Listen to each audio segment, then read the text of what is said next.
4.4 is live and performance is interesting. Now, I've had a few comments from people on videos saying, my performance is looking quite good. What's going on? And remember, this is a free fly. A free fly has been going on, and normally the advice is, if it's a free fly, avoid the game. Star Citizen normally runs terribly in free flies, but people have been saying it's kind of doing okay. There have obviously been bugs. Let's not pretend anything's been perfect.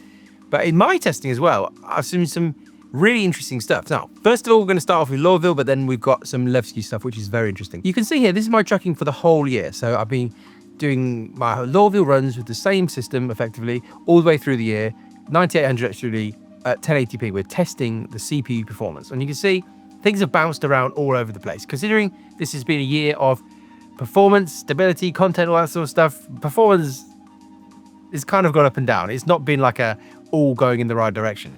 But this patch, 4.4, does seem to be one of the better patches of the year. Now, there are possible reasons for this. Lots of different reasons why this could be happening right now. But in a free fly, very odd. Is this the new tech that CIG put into this patch? We had this bit here, the 64-bit zone partition system. They've added subdivision support to 64-bit zone partitions, significantly improving spatial partitioning for large-scale environments.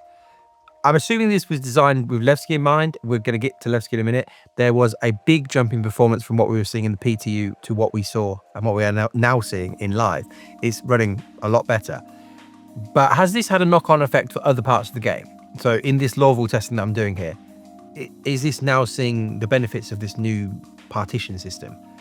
It could also be other things. So the fact that this is a free fly, one of my suspicions with this testing is that because there's more people playing the game, there's more servers having to spool up and up and up. And so I don't think it's, when a free fire is going on, it's very easy to get onto a server that's been up for hours and hours or days and days.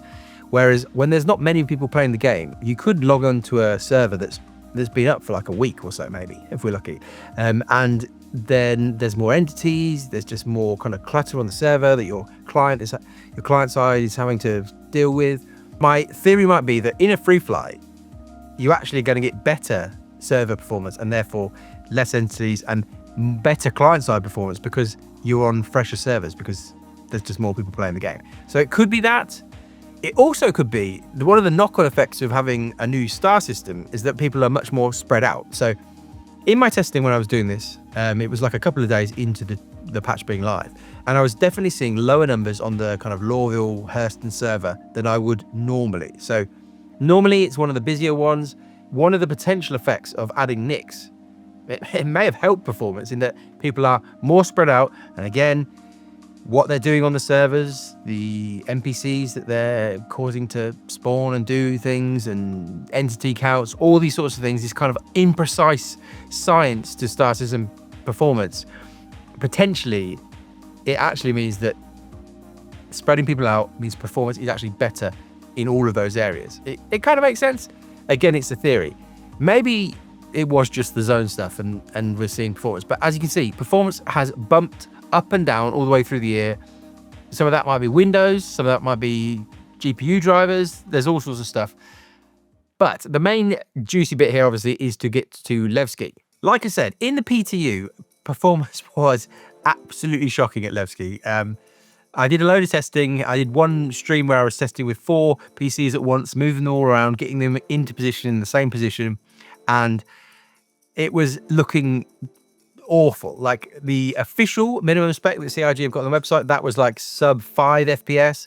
My recommended spec, the i5-10400, was about 11 FPS, and even on top end hardware, it was really, really bad.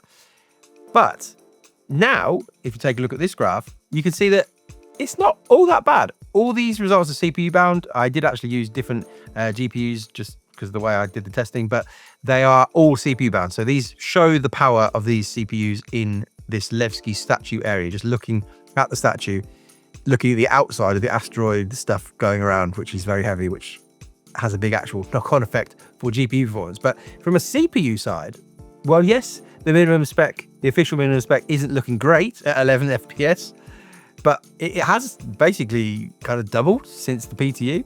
My recommended i5-10400 is doing okay. 25 is about as low as you want to go. But yeah, when you get up to the 5800 XDD and 9800 XDD, it's fine. I mean, it's not great. They're not good numbers by any other game's standards, but it's not too bad. And so, bizarrely, the CPU side, which looked like it was going to be awful whilst we're in the PTU, is okay. Now, why is this? Partly, it's probably the work they've done to improve Levski.